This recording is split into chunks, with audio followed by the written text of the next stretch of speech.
الحمد لله نحمده ونستعينه ونستغفره ونؤمن به ونتوكل عليه ونعوذ بالله من شرور أنفسنا ومن سيئات أعمالنا من يهد الله فلا مضل له ومن يضلل فلا هادي له أشهد أن لا إله إلا الله وحده لا شريك له وأشهد أن سيدنا ونبينا ومولانا محمدا عبده ورسوله أرسله ربه بالحق بشيرا ونذيرا وداعيا إلى الله بإذنه وسراجا منيرا صلى الله تعالى عليه وعلى آله وصحبه وبارك وسلم تسليما كثيرا. أما بعد فأعوذ بالله من الشيطان الرجيم. بسم الله الرحمن الرحيم. وإذ قال إبراهيم رب اجعل هذا بلدا آمنا وارزق أهله من الثمرات. وقال النبي صلى الله عليه وسلم من أصبح منكم آمنا في سربه معافا في جسده وعنده قوت يومه فكأنما حيزت له الدنيا أو كما قال صلى الله عليه وسلم. கண்ணியத்திற்குரிய அல்லாஹ்வின் நல்லடியார்களே, அல்லாஹ் நமக்கு ஏராளமான நிஅமத்துகளை அருட்கொடைகளை வழங்கியிருக்கிறான். அந்த நிஅமத்துகளுடைய அருமை, அதனுடைய மகத்துவம் நமக்கு தெரிவதில்லை. காரணம், அந்த நிஅமத்துகள் இல்லாதிருந்தால் நம்முடைய வாழ்க்கை எவ்வளவு கசப்பாக இருக்கும், எவ்வளவு துன்பம் நிறைந்ததாக இருக்கும் என்பதை நாம் அறியவில்லை. அதனால் அந்த அருட்கொடைகள் நமக்கு ஒரு பெரிய அருட்கொடையாக தெரிவது கிடையாது. முக்கியமான அருட்கொடை என்ன? பசியின்மை. இரண்டாவது பயமின்மை. பசி இல்லாத வாழ்க்கை, பயமில்லாத வாழ்க்கை. இந்த ரெண்டுடைய அருமை நமக்கு தெரியாது. ஆனால் இப்போது அல்லாஹ் உணர வைக்கிறான். நீங்கள் கஸாவுடைய நிலையை சற்று யோசித்து பாருங்கள். அந்த மக்களுடைய வாழ்க்கை ஒவ்வொரு நாள் ஒவ்வொரு நொடியும் எவ்வாறு கழிந்து கொண்டிருக்கிறது என்பதை நாம் எண்ணி பார்க்க கடமைப்பட்டிருக்கிறோம். நாம் 3 வேளையும் எவ்வளவு வகையான உணவுகள், சுவையான உணவுகள், திருமண உணவுகள் என்று 3 வேளையும் சாப்பிட்டு கொண்டிருக்கிறோம். ஆனால் அவர்கள் பசி, கடுமையான பசி. உணவு எப்போது கிடைக்கும், எத்தனை நாட்களாக சாப்பிடாமல் இருக்கிறார்கள் என்பதெல்லாம் ஒரு நீண்ட நெடுங்கதை அந்த மக்களுடைய வாழ்வில். இப்போது நாம் ஜும்மாவுக்கு வயிறார தான் வந்திருக்கிறோம். யாரும் பசியோடு வரல, யாரும் பசித்து வரல, இல்லையா? காலையில் நல்ல நிறைவான காலை உணவு தான் சாப்பிட்ருப்போம். வரும்போது ஏதாவது சாப்பிட்ருப்போம். கடும் பசி இல்லை. திரும்பி போய் நல்ல உணவு தான் நாம் சாப்பிட போகிறோம். இதுதான் நம்முடைய நிலைமை. ஆனால் அந்த மக்களுடைய நிலை எண்ணி பாருங்கள். யாரோ ஒருவர் ஒரு கற்பனையாக பதிவு செய்தார் என்று சொல்லப்படுது, நிஜமாக பதிவு செய்தார் என்று சொல்லப்படுது. அதனுடைய உண்மைத்தன்மை எனக்கு தெரியல. நான் தகவல்களை உறுதிப்படுத்தாமல் சொல்வதும் இல்லை. அங்கே ஒரு ஜும்மாவிலே ஒரு ஹத்தீப் 2 வரியை சொல்லி நிறுத்திவிட்டதாக ஒரு செய்தி பரவியது. அது என்ன? நான் நீண்ட உரை நிகழ்த்த தயாராக இல்லை. காரணம், நீண்ட உரை நிகழ்த்த எனக்கு சக்தி இல்லை, நான் பசியோடு இருக்கிறேன். நீண்ட உரையை கேட்பதற்கு நீங்களும் தயாரில்லை, நீங்களும் பசியோடு இருக்கிறீர்கள். எனவே வாருங்கள், அகீமுஸ் ஸலாஹ், ஜும்மாவை தொழுது விட்டு செல்வோம் என்று 2 வரியில் முடித்ததாக ஒரு தகவல் பல இடங்களிலும் அதை பற்றி பேசப்பட்டதை நாம் பார்க்கிறோம். உண்மையாக இருந்தாலும் அதில் மிகைப்படுத்த ஒன்றுமே கிடையாது. அந்த அளவுக்குத்தான் அந்த மக்களுடைய வாழ்க்கை. இப்போ நமக்கு பசியின்மை எவ்வளவு கொடுமைங்கிறது நமக்கு தெரியாது. பயமின்மை, இல்லையா? அல்லாஹ்வுடைய கிருபையிலே நாம் நிம்மதியாக இருக்கிறோம். இப்ராஹிம் அலைஹிஸ்ஸலாம் மக்காவுக்கு வந்ததும் 2 துவா தானே கேட்டாங்க, வேற எதையுமே கேட்கல. ரப்பி ஜஅல் ஹாதா பலதன் ஆமினா, யா அல்லாஹ் இந்த நகரத்தை எப்போதும் பாதுகாப்பான பயமில்லாத நகரமாக்கு. பாருங்க, எவ்வளவு நல்ல சந்தர்ப்பத்தில் புத்திசாலித்தனமாக துவா கேட்குறாள். அப்படிதான் கேட்பான். இப்ராஹிம் அலைஹிஸ்ஸலாம் மக்கால காபாவை கட்டிட்டு கேட்குற துவா என்னங்க? இஜஅல் ஹாதா பலதன் ஆமினா, இதை பாதுகாப்பான நகரமாக்கு.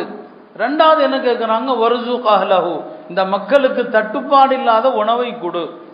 அந்த துவா அவங்க எவ்வளவு இஹ்லாஸா கேட்டிருந்தா, எத்தனை 1000 ஆண்டுகள் கடந்தும் கூட மக்காவுடைய பாதுகாப்பை உலகத்தில் யாராலும் உடைக்க முடியாது.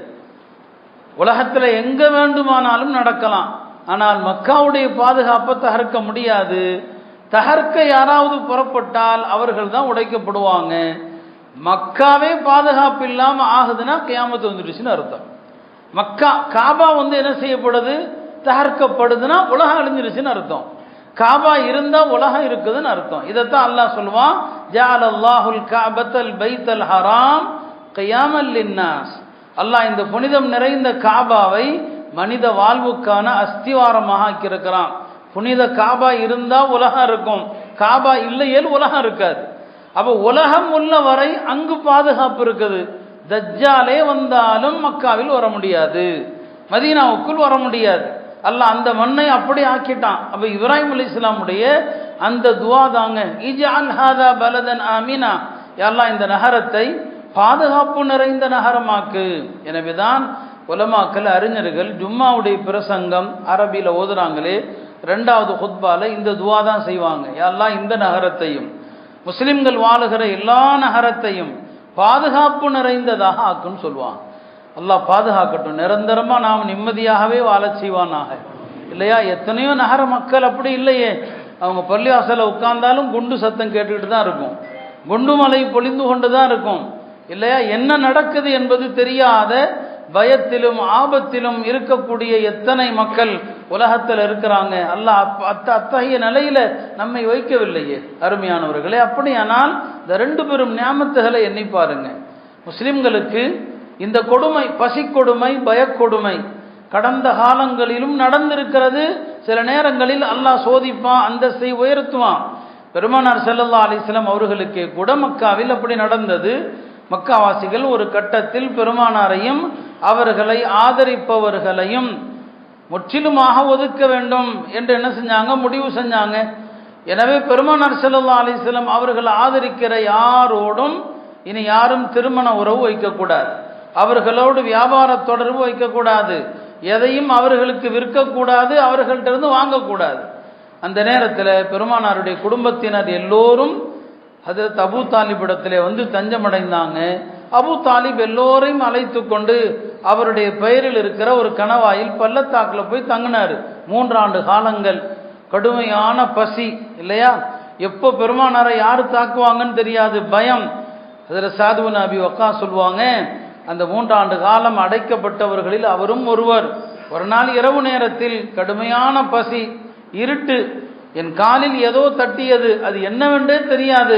அந்த பசியில் அதை எடுத்து நான் சாப்பிட்டேன், நான் சாப்பிட்டது என்னவென்று கூட எனக்கு தெரியாது. இப்படி இருந்தது. ஒரு 3 ஆண்டு காலங்களுக்கு பிறகு அந்த தடை நீங்கியது. அவர்கள் காபாவிலே இந்த முஸ்லிம்களுக்கு எதிராக ஒரு தீர்மானம் எழுதி ஒட்டி இருந்தார்கள். அது தன்னை போல கரையான் அரித்து விட்டது. அதனால் அந்த ஒப்பந்தமும் முடிந்தது. அந்த 3 ஆண்டு காலங்கள் பட்ட கஷ்டத்திற்கு அல்லாஹ் கொடுத்த பரிசு என்ன? அதிலிருந்து வெளியே வர்றாங்க. மதீனாவிலிருந்து பெருமானாரை சந்திப்பதற்கு ஒரு கூட்டம் வர்றாங்க. அதான் அக்கபா. அதான் மதீனா வாசிகள் முதல்ல வர்றாங்க, நீங்க மக்காவுக்கு மதீனா வாங்க என்று அழைப்பு கொடுத்தாக இந்த சோதனை அங்கேயும் நடந்தது. ஹிஜ்ரி 5ஆம் ஆண்டு மதீனாவை சுற்றி பெரும் படைகள் சுற்றி நிற்கிறாங்க. அதை அஹ்ஸாப் என்று கந்தக் யுத்தம்னு சொல்லுவாங்க. அப்பையும் ஒரு பக்கம் எதிரிகள் சூழ்ந்து நிற்கிறாங்க. பசி, கடுமையான பசி, உணவு தட்டுப்பாடு. ஒரு நாள் இரவு நேரத்தில் ஹுதைஃபா ரலியல்லாஹு அன்ஹு சொல்கிறாங்க, ஒரு நாள் இரவு நேரத்தில் பெருமானார் ஸல்லல்லாஹு அலைஹி வஸல்லம் அவர்கள் தோழர்கள்ட்ட சொல்கிறாங்க, யாராவது காஃபிர்கள் இருக்கிற இடத்திற்கு சென்று அவங்க என்ன பண்ணுறாங்க, அவங்களுடைய நிலவரம் என்ன என்று விசாரித்து என்னிடம் சொல்லுங்களேன்னு சொல்கிறாங்க. நபி ஸல்லல்லாஹு அலைஹி வஸல்லம் சொன்னால் எப்போதுமே தோழர்கள் போட்டி போட்டுக்கொண்டு தயாராகுவாங்க. ஆனால் அப்போது நிசப்தம், யாரும் பதில் சொல்லலை. ஹுதைஃபா சொல்கிறார், என்ன காரணம்? கடுமையான பசி, பல நாள் சாப்பிடலை, யாருக்கும் ஹிம்மத் இல்லை, நான் போகிறேன் அப்படின்னு சொல்கிறதுக்கு. பசி, கடுமையான குளிர். 2வது முறையும் பெருமானார் கேட்குறாங்க, யாராவது போய் பார்த்துட்டு வாங்களேன்னு சொல்லி. யாரும் பதில் சொல்லலை. அடுத்து என்ன கூப்பிட்டுட்டாங்க, ஹுதைஃபா எழுந்துருன்னு சொல்லிட்டான். ஹுதைஃபா எழுந்துருன்னு சொல்லி அல்லாஹ்வுடைய தூதர் பெயர் சொல்லி கூப்பிட்ட பிறகு எப்படி போகாமல் இருக்க முடியும்? நீ போய் பார்த்துட்டு வான்னு சொன்னாங்க. அதுக்கப்புறம் அங்கே என்னங்க, அந்த படை தோற்கடிக்கப்பட்டது. அல்லாஹ் ஒரு காற்றை அனுப்பினான். அபூ சுஃபியான் ஒரு உரை நிகழ்த்துவார். அதையெல்லாம் இவர் கேட்குறார். அந்த கூட்டத்துக்கே போயிடுவார். இருட்டு நேரம் அந்த கூட்டத்துக்கே போய் எல்லா விஷயத்தையும் அலசி விட்டு வருவார். நான் சொல்ல வந்தது, பெருமானார் ஸல்லல்லாஹு அலைஹி வஸல்லம் அவர்களும் முஸ்லிம்களும் இது போன்ற கடுமையான நிலைகளை எல்லாம் சந்திச்சாங்க. அந்த படை, அந்த அபூ சுஃபியானுடைய கூட்டம் போயிட்டாங்க, ஓடி போயிட்டாங்க. பெருமானார் சொன்னாங்க, இனிமேல் அவர்களை நோக்கி நாம் படையெடுப்போமே தவிர அவர்கள் இனி நம்மை நோக்கி படையெடுக்க மாட்டார்கள். அதான் வரலாற்றில் நடந்துச்சு. இப்படி பசி என்பது நல்லோர்கள் வாழ்க்கையிலும் கூட பல நேரங்களில் அவர்களை பிடித்திருக்கிறது இல்லையா? நம்ம கேள்விப்பட்ட ஒரு சம்பவம் தானே. ஒரு நாள் கடுமையான உச்சி வெயில் நேரத்தில் பெருமானார் ஸல்லல்லாஹு அலைஹி வஸல்லம் அவர்கள் வீட்டை விட்டு வெளியே வருவார்கள். அங்கே ஹஜ்ரத் அபூபக்கரும் உமரும் வெளியே இருப்பாங்க. இந்த நேரத்தில் ஏன் வந்தீங்கன்னு சொல்லி, யா ரசூலல்லாஹ் கடுமையான பசி சொல்லுவாங்க. உங்களை எந்த பசி வெளியாக்கியதோ நானும் அந்த பசியில் தான் வெளியே வந்திருக்கிறேன்னு சொன்னாங்க. பிறகு ஒரு அன்சாரி சஹாபி வீட்டுக்கு போனாங்க. அங்கு போய் வயிறார சாப்பிட்டாங்க. சாப்பிட்ட பிறகு சொன்னாங்க, பசியோடு வந்தீங்க, அல்லாஹ் குளிர்ந்த பானத்தையும் அழகான உணவையும் கொடுத்தான், இதற்கு அல்லாஹ்ட்ட நீங்கள் பதில் சொல்லணும்னு சொன்னாங்க. அருமையானவர்களே, நாம் ஒவ்வொரு நேரமும் எவ்வளவு ருசியாக சாப்பிட்றோம், எவ்வளவு நொறுக்கு தீனிகள் சாப்பிட்றோம் இல்லையா? இடையிடையே தேநீர் சாப்பிட்றோம். எத்தனை முறை நாம் அல்ஹம்துலில்லாஹ் சொல்லியிருப்போம். நபி ஸல்லல்லாஹு அலைஹி வஸல்லம் அவங்க சாப்பிட்டாலோ குடித்தாலோ எத்தனை துவா ஓதிருக்காங்க தெரியுமா? ஒரு துவா இல்லை, ரெண்டு துவா இல்லைங்க. அல்லாஹ்வுக்கு நன்றி செலுத்துவதில் அவ்வளவு அழகான முறைகள், அதனுடைய கருத்துக்கள். நாம் அப்படி செஞ்சால் இந்த சோதனைகள் வராது இல்லையா? சில நேரங்களில் கொஞ்சோண்டு தண்ணி குடிப்பாங்க. அவங்க என்ன சாப்பிட்டாங்க? நம்மள மாதிரி இல்லையா? வகை வகையான உணவை சாப்பிட்டாங்க இல்லை. பெருமானாருடைய வீட்டினுடைய உணவு என்ன? அன்றாட உணவு பேரிச்சம்பழமும் தண்ணீரும் தான் இல்லையா? ஆயிஷா ரலியல்லாஹு அன்ஹா சொல்லுவாங்க, வீட்டில் பேரிச்சம்பழம் தண்ணீர். அந்த பேரிச்சம்பழத்தையும் தண்ணீரையும் சாப்பிட்டு விட்டு நாம் பிரியாணி சாப்பிட்டா கூட அல்ஹம்துலில்லாஹ் மனப்பூர்வமாக சொல்கிறதில்லை, நல்ல வயிறார சாப்பிட்றோம். அந்த பேரிச்சம்பழத்தை தண்ணியை சாப்பிட்டுட்டு என்ன அழகா சொல்லுவாங்க, அல்ஹம்துலில்லாஹ் ஹம்தன் கஸீரன் தய்யிபன் முபாரக்கன் ஃபீ கைர மக்ஃபூர் வலா முவத்தா வலா முஸ்தகனன் அன்ஹு ரப்பனா. எப்படி துவா பாருங்க. அல்லாஹ்வுக்கே எல்லா புகழும். அந்த புகழானது அது அருள் செய்யப்பட்ட புகழ், அது நிறைவான புகழ். கைர மக்ஃபூர், அல்லாஹ்வுடைய நியாமத்துகளுக்கு நன்றி மறக்கவே கூடாது. வலா முவத்தா, அல்லாஹ்வுடைய நியாமத்துகளுக்கு நன்றி செலுத்துவதை நிறுத்தவே கூடாது.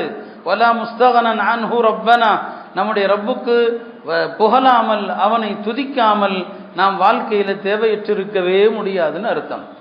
எப்படியெல்லாம் அல்லாஹ் புகழ்றாங்க அருமையானவர்களே. இந்த கஸ்ஸாவை பார்த்தாவது ஒவ்வொரு உணவு கவலத்திற்கு பிறகும் அல்ஹம்துலில்லாஹ் சொல்லுங்க. ஒவ்வொரு உணவு கவலத்திற்கும், ஒவ்வொரு குடிபானம் குடித்த பிறகும் அல்ஹம்துலில்லாஹ் சொல்லுங்க.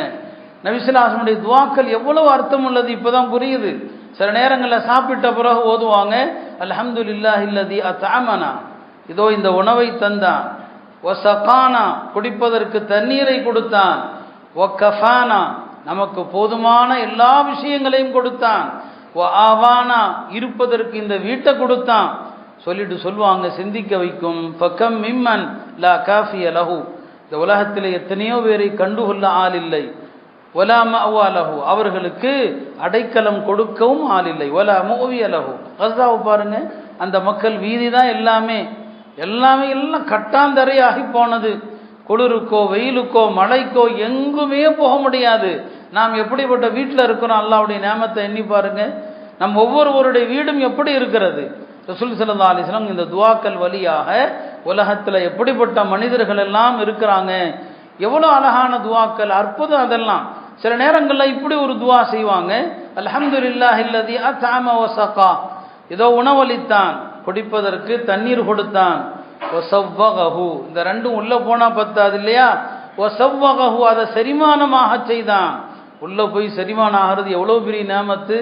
ஒரு நாள் உணவு விஷமா மாறிட்டா நாம் என்ன பாடுபடுறோம். ஏதாவது ஒரு வேளை உணவு சாப்பாடு ஒத்துக்கல்ல நாம் எவ்வளவு சிரமப்படுறோம். அப்போ இந்த துஆவுடைய அருமை எண்ணி பார்க்குறேன். வஸவ்வகஹு, உணவளித்தான், குடிக்க தண்ணீர் கொடுத்தான், செரிமானமாக செய்தான். கடைசியாக ஒன்று சொன்னாங்க பாருங்க, வஜஅல லஹு மக்ரஜா, இந்த உணவுகள் எல்லாம் வெளியே போகிறதற்கு வழியை ஏற்படுத்தினான்.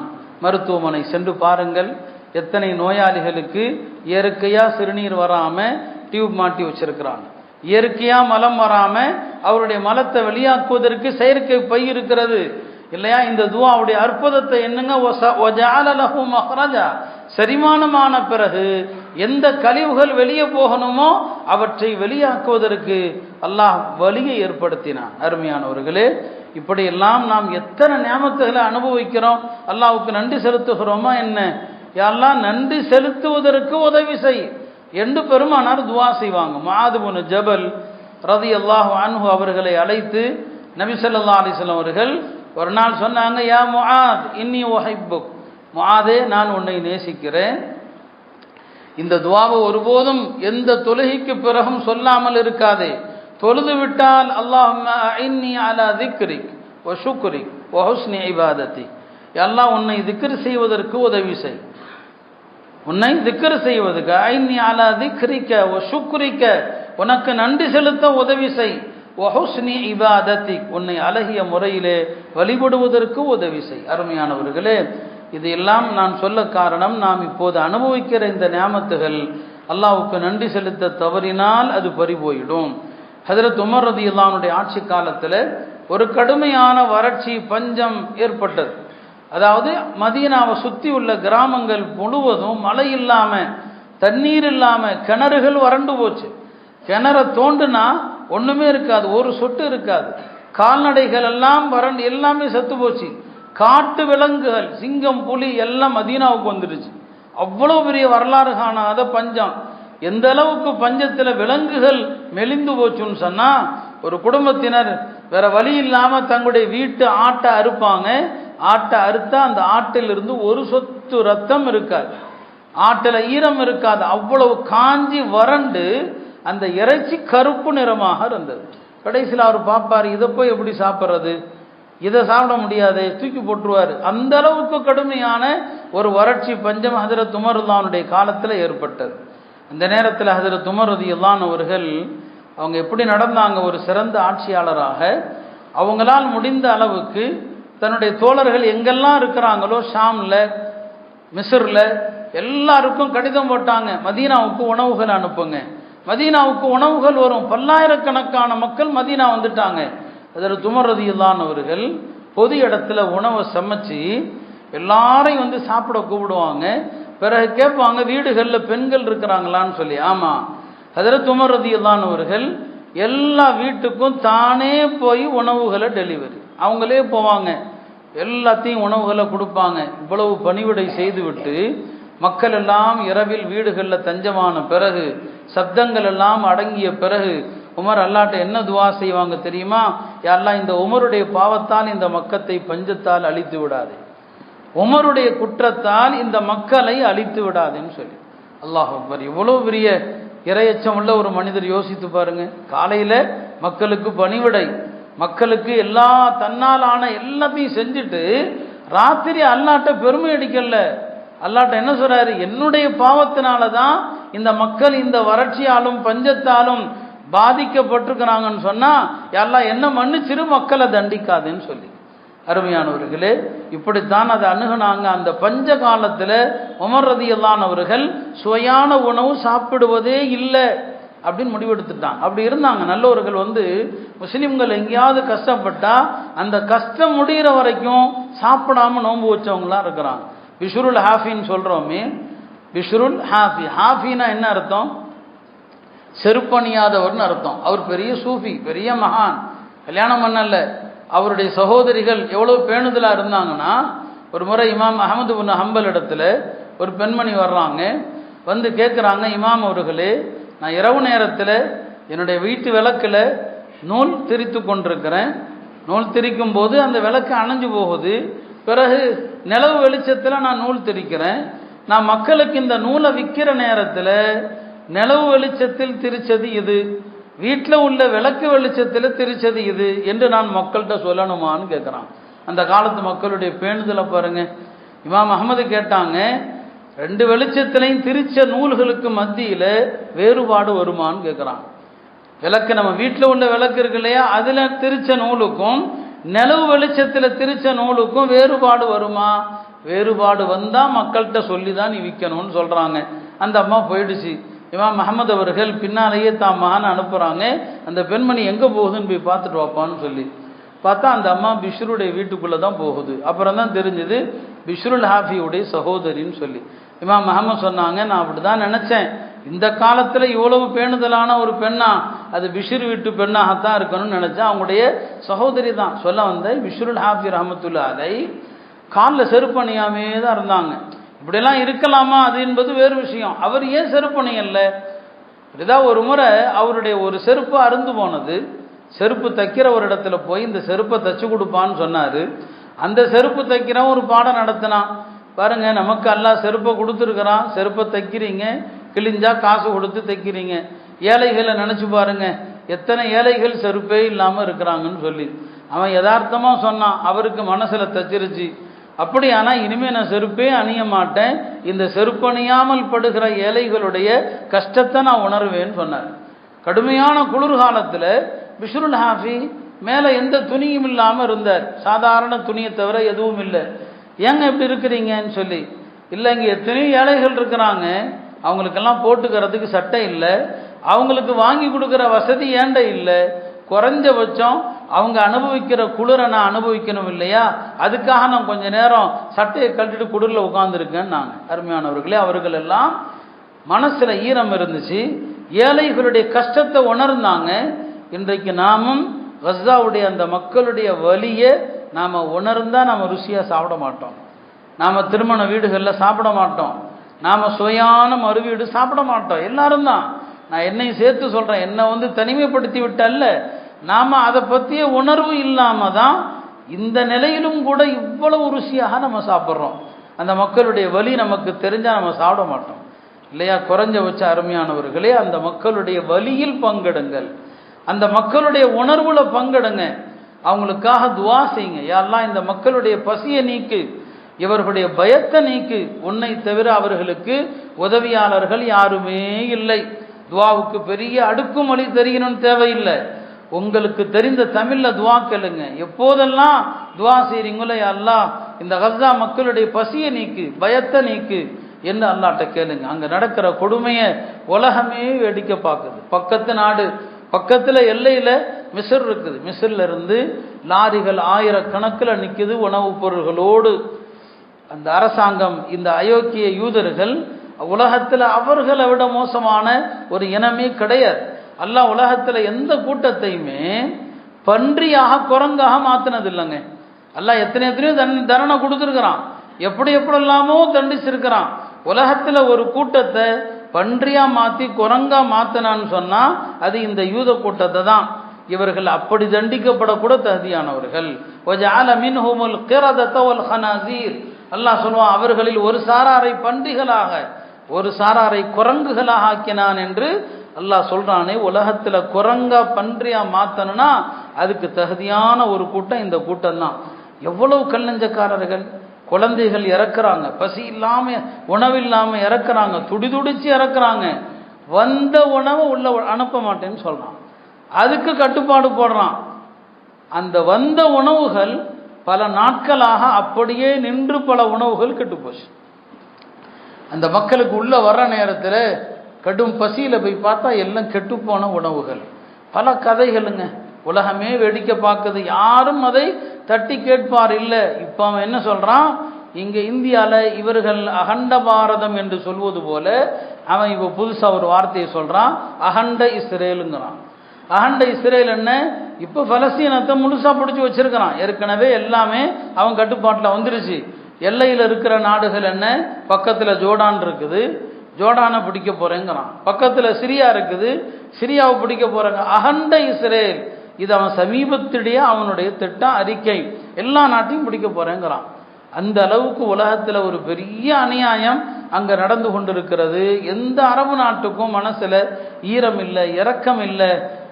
அந்த அளவுக்கு என்னங்க, அங்கே அந்த அரசர்கள் நினச்சா குறைஞ்சபட்சம் நீ இஸ்ரேலை எதிர்த்து சண்டை போட தேவையில்லை, இஸ்ரேலை எதிர்த்து போர் செய்யன்னு சொல்லலை, குறைந்தபட்சம் அந்த மக்கள் மீது இருக்கிற இந்த உணவு தட்டுப்பாடை நீக்கி அவங்களுக்கு உணவுக்கான வழிவகை செய்யலாம். அதை கூட எந்த இஸ்லாமிய நாடும் செய்யாமல் இருக்கிறது. இதுதான் நமக்கான பெரிய வருத்தம்.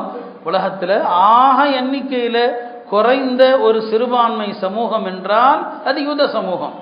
உலகத்திலேயே சிறுபான்மைனா யூதர்கள் தான். அவங்கள விட சிறுபான்மை சமூகம் யாரும் இல்லை. உலகத்தில் ஆக பெரும்பான்மை சமூகம் முஸ்லிம்கள். இவ்வளவு பெரும்பான்மை, இவ்வளவு நாடு, இத்தனை ஆட்சி, செல்வம் எல்லாம் இருந்தும் சொந்த சமுதாயம் நம்முடைய சகோதரர்கள் பசியினால ஆயிரக்கணக்கில் இல்லை லட்சக்கணக்கில் இறக்குறாங்க. வரக்கூடிய தகவல்கள் வடிகட்டி கொஞ்சம் நஞ்சம் வருது. பல லட்சம் பேர் இது வரைக்கும் இறந்துட்டாங்க. ஆனால் அதை பற்றி யாருமே கண்டுக்க ஆள் இல்லை. அருமையானவர்களே, நான் சொல்ல வந்தது அதுதான். அல்லாஹ் அந்த மக்களுடைய அந்த பசி எவ்வளவு கொடுமையானது என்பதை எண்ணி பாருங்க.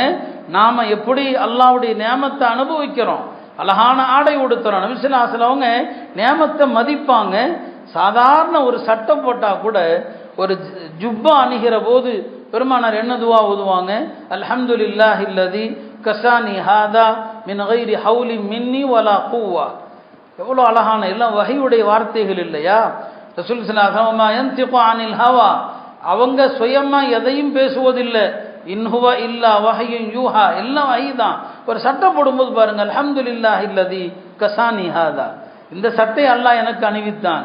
மின் கைரி ஹவுலி மின்னி வலா குவ்வா, என்னுடைய முயற்சியும் இல்லை, என்னுடைய வலிமையும் இல்லை, அல்லாஹ் கொடுத்தான். இந்த எண்ணம் ஒவ்வொரு நியாமத்தை நீங்கள் அனுபவிக்கிற போதும் வரணும். அதனால தான் ரிஸ்க அவமரியாதை செய்யாதீர்கள். ஒரு ஹதீஸ் உண்டானே, ஆயிஷா அறிவிப்பதாக சொல்லுவாங்க, அக்ரிமுல் ஹுப்ஸ, ரொட்டி சாப்பிட்டா ரொட்டியை கண்ணியப்படுத்துங்க. எனவே தான் உணவு கவலம் கீழே விழுந்த கவலத்தை அப்படியே போடக்கூடாது. அந்த கவலத்தை எடுத்து அதில் ஏதாவது தூசி இருந்தால் அதை தட்டி விட்டு அந்த உணவை சாப்பிடணுமே தவிர உணவுகளை இழிவுபடுத்தாதீங்க. நமது திருமண வீடுகளிலும் விசேஷங்களிலும் எவ்வளவு உணவுகள் வீணாக்கப்படுது, எவ்வளவு உணவுகள் கெட்டு போகுது, எவ்வளவு உணவுகளை தேவையில்லாமல் கொட்ட வேண்டியது வருது. யோசிச்சு பாருங்க. உணவுக்கே வழி இல்லாமல் லட்சோப லட்சம் மக்கள் தவிக்கிறாங்க. நாம் இங்கே உணவுகளை அழித்து என்னங்க வீணாக்கி கொண்டிருக்கிறோம். இந்த நிலைகள் தொடரக்கூடாது. இனிமேலாவது பயப்படணும். ஏன்னா நாமும் அச்சுறுத்தலில் தான் இருக்கிறோம். நம்ம அல்லாட்ட துவா கேட்குறோம். நம்முடைய இந்த பாதுகாப்பான நிலை மாறாமல் இருக்க அல்லாட்ட கேளுங்க. பெருமானார் ஸல்லல்லாஹு அலைஹி வஸல்லம் பசியிலிருந்து பாதுகாப்பு தேடினாங்க. அல்லாஹும்ம இன்னி அஊது பிக மினல் ஜூ' ஃபஇன்னஹு பிஸல் லஜீ'. யா அல்லாஹ், பசியிலிருந்து பாதுகாப்பு தேடுகிறேன், பசி கெட்ட நண்பன் சொன்னான். பசி கெட்ட நண்பன்னா என்ன அர்த்தம்? பசி இருந்ததுன்னா மனுஷனால சிந்திக்க முடியாது. பசி இருந்தால் மனுஷனால எந்த வேலையும் செய்ய முடியாது. அதனால தான் மார்க்கம் ஒரு காதி சாப் இருக்கிறார், நீதிபதி. ஒரு காதி எப்போல்லாம் தீர்ப்பளிக்க கூடாது அப்படின்னு இருக்குது. அதில் பெருமானார் சொல்லுவாங்க, பசியோடு இருந்தால் காதி தீர்ப்பளிக்க கூடாது, போய் சாப்பிட்டு வா. பசியோட தொல்லக்கூடாது. பெருமானார் சொன்னாங்க, சாப்பாடு ரெடி ஆயிடுச்சு, எக்காமத்து சொல்கிறாங்க, சாப்பாடு வந்துருச்சு, பசிக்கவும் செய்யுது. தொழுகையா சாப்பாடா? பெருமானார் சொன்னாங்க, முதல்ல சாப்பிடு, அப்புறம் தொழுகு. சாப்பிட்ரு முதல்ல, அப்புறம் போய் தொழுதுக்க. இங்கே நீங்கள் நினைக்கலாம், என்னங்க தொழுகையை விட சாப்பாட்டுக்கா முக்கியத்துவம், சாப்பாடு அவ்வளோ பெருசா அப்படின்னா இல்லை. இங்கேயும் தொழுகைக்கு தான் முக்கியத்துவம். இவன் பசியோடு இருக்கிறான், சாப்பாட்டை விட்டுட்டு தொழுகைக்கு வந்தான்னு சொன்னால் தொழுகை முடிகிற வரைக்கும் ஆஹா அந்த சாப்பாடுன்னு அதையும் நினச்சிட்டு இருப்பான். அதுக்கு பதிலாக சாப்பிட்டுட்டு இருந்தான்னு சொன்னால் ஆஹா தொழுகை நடக்குதே, தொழுகு பெருமைனாவது சாப்பிடுவான். எனவே சாப்பிட்டுக்கிட்டே தொழுகையை நினைக்கிறத விட தொழுதுகிட்டே சாப்பாட்டை நினைக்காம இருந்தால் சரிதான். அதுக்கு தான் சாப்பாடு வந்தால் பசியோடு இருக்கிறியா, முதல்ல சாப்பிட்ரு. நமக்கு வேணா அந்த அளவுக்கு பசி கொடுமை இல்லாததுனால தொழுதுட்டு கூட சாப்பிட்லாம். பெருமானார் காலத்தில் எல்லாம் சாப்பாடு வர்றது பாருங்க, வந்தால் பொக்கிஷம். இப்போ வர்றது அடுத்த வேற வருமானு தெரியாது. இந்த சாப்பாட்டை விட்டுட்டு தொழுகைக்கு போயிட்டோம்னா இந்த சாப்பாட்டை வேற யாரும் சாப்பிட்ருவாங்க. சாப்பாடு வருதா, பசியோடு இருக்கிறியா, முதல்ல சாப்பிடு, அப்புறம் தொழுகைக்கு போ. அதில் ஆயிஷா ரலியல்லாஹு அன்ஹா அவர்கள் வீட்டில் அவங்களுடைய சகோதரர்கள் மகன்கள் 2 பேர் இருந்தாங்க இல்லைங்களா. அந்த 2 பேருக்கு மத்தியில் கொஞ்சம் ஒரு சின்ன வாக்குவாதம். இந்த நிலையில் தொழுகைக்கு இகாமத் சொல்லப்படுது. அதில் ஆயிஷா ரலியல்லாஹு அன்ஹா வீட்டில் சாப்பாடும் தயாராகிடுச்சு, சாப்பாடு வந்துடுச்சு. ஒருத்தர் சாப்பிட போனார், இன்னொருத்தர் கோபத்தில் தொழுகைக்கு போனார்.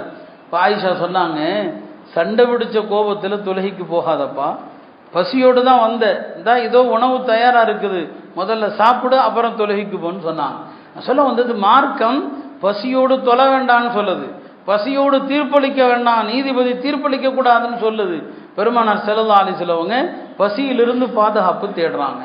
நமக்கு அல்லாஹ் தந்திருக்கிற இந்த நியாமத்துகள்லாம் நீங்காம இருக்க துவா செய்யுங்க. அல்லாஹும்ம இன்னி அஊது பிக மின் ஸவாலி நிஅமதிக், எல்லாம் நியாமத்து எங்களை விட்டும் போயிடாமல் காப்பாற்று.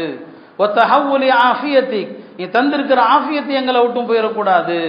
இதெல்லாம் உலகத்தில் எங்கெல்லாமோ நடந்துரு. ஈராக்கில் நடந்துச்சு 10 ஆண்டு காலங்கள், 90லிருந்து 2003 வரைக்கும் 13 வருஷம் உலக நாடுகள் சேர்ந்து அந்நாட்டின் மீது விதித்த பொருளாதார தடை இல்லைதா, அந்த தடையினால மருந்து இல்லாமல் கிட்டத்தட்ட 15 லட்சம் குழந்தைகள் இறந்து போனாங்க. ஈராக்கில் நடந்துச்சு, போஸ்னியாவில் நடந்துச்சு. இதெல்லாம் நம்ம வாழ்க்கையில் இன்றைக்கு கஸ்ஸாவில் பார்த்துட்டு இருக்கிறோம். அருமையானவர்களே, இந்த இந்தியாவையும் ஒரு சர்வாதிகார நாடாக ஆக்குவதற்கு எல்லா வழிகளிலும் இந்த அரசு முயற்சி பண்ணிட்டு இருக்கிறாங்க. நாம் அல்லாஹ்விடத்தில் கேட்குற வலிமையான துவா தான். இந்த ஆயுதம் நம்மள்கிட்ட இருக்குது. அந்த நிலைகள் வருவதற்கு முன்னால் அல்லாஹ்வுடைய நியாமத்தை மதிங்க. இன்னைக்கு நாம் நிம்மதியாக இருக்கிறோம், அச்சம் இல்லாமல் இருக்கிறோம். இந்த நிலை மாறாமல் இருக்க அல்லாஹுக்கு நன்றி செலுத்துங்கள், அல்லாஹ்விடத்தில் உதவி தேடுங்க. எல்லாம் அல்லாஹ் என்றென்றைக்கும் நமக்கு தாராளமான ரிஸ்கை தருவானாக, என்றென்றும் நமக்கு அச்சமற்ற வாழ்க்கையை தருவானாக. குர்ஆனுடைய சின்ன சூறா தாங்க, லீலாஃபி குரைஷின் ஈலாஃபிஹிம் ரிஹ்லத்தஷ் ஷிதாஇ வஸ்ஸைஃப் ஃபல்யஅபுது ரப்பஹும். அந்த ஆயத்தில் அல்லாஹ் 2 நியாமத்தை தான் சொல்கிறான் குறைஷிகளுக்கு. அத்அமஹும் மின் ஜூ வ ஆமனஹும் மின் ஹவுஃப். பசியிலிருந்து உணவளித்தான், அச்சத்திலிருந்து அவர்களை பயமில்லாத வாழ்க்கையை கொடுத்த 2 நியாமத்தை அல்லாஹ் சொல்கிறான். ஆக 2 பெரும் நியாமத்துகள், மகத்தான அருட்கொடைகள். இந்த அருட்கொடைகளை நாம் ஒவ்வொரு நிமிடமும் அனுபவிக்கிறோம். இந்த நியாமத்துகள் நம்மை விட்டு நீங்காதிருக்க அல்லாஹ்வுக்கு நன்றி செலுத்தி எந்த பொருளை சாப்பிட்டாலும் எந்த பொருளை குடித்தாலும் அல்ஹம்துலில்லாஹ். குறைஞ்சபட்ச வார்த்தை, ஹதீஸில் வந்த நீண்ட வார்த்தைகளை சொல்ல தெரியல, அல்ஹம்துலில்லாஹ் ஹம்தன் கஸீரன் தய்யிபன் முபாரக்கன் ஃபீ என்று சொல்லுங்க. அல்லாஹ் தஆலா இந்த நியாமத்துகளை நம்மிலிருந்து படிக்காமல் அல்லாஹ் பாதுகாப்பான்.